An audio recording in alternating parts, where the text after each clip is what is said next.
Salut les cathos, aujourd'hui nous sommes le 12 octobre et nous fêtons Saint Wilfrid.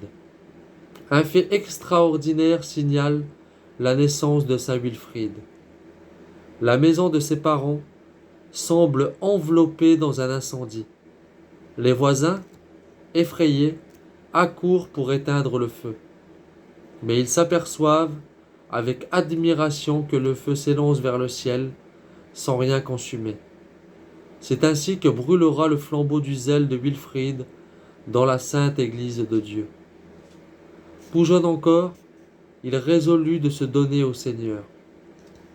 Après un court séjour dans un couvent, s'apercevant que certains usages, contraires à ceux de Rome, s'étaient glissés dans les cérémonies, il se décida à visiter le tombeau des saints apôtres, afin de bien discerner la vérité au centre même de la lumière.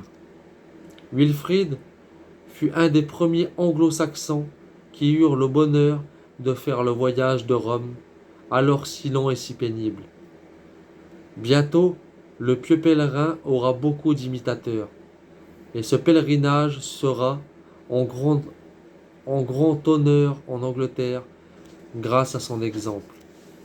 À Rome, son premier soin est de visiter les tombeaux vénérés et de prier, dans les sanctuaires les plus sacrés, pour la conversion entière de sa patrie.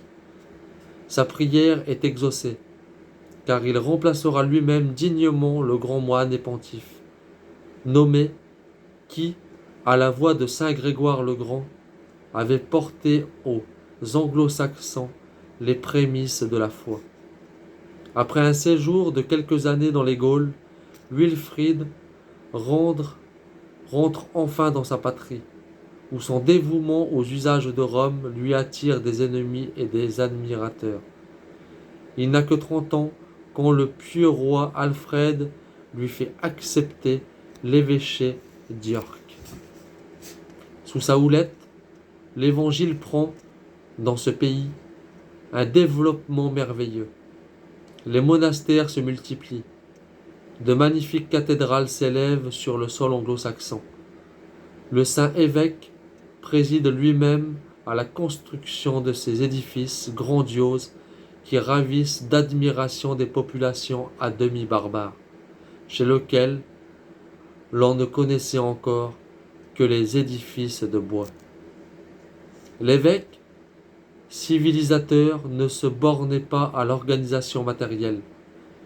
Il réformait les mœurs de son troupeau et faisait régner avec Jésus-Christ la paix, la justice et la charité. Un jour qu'il donnait la confirmation, une pauvre femme le supplia de ressusciter son enfant mort. Wilfrid, ému de ses larmes, bénit l'enfant et lui rendit la vie.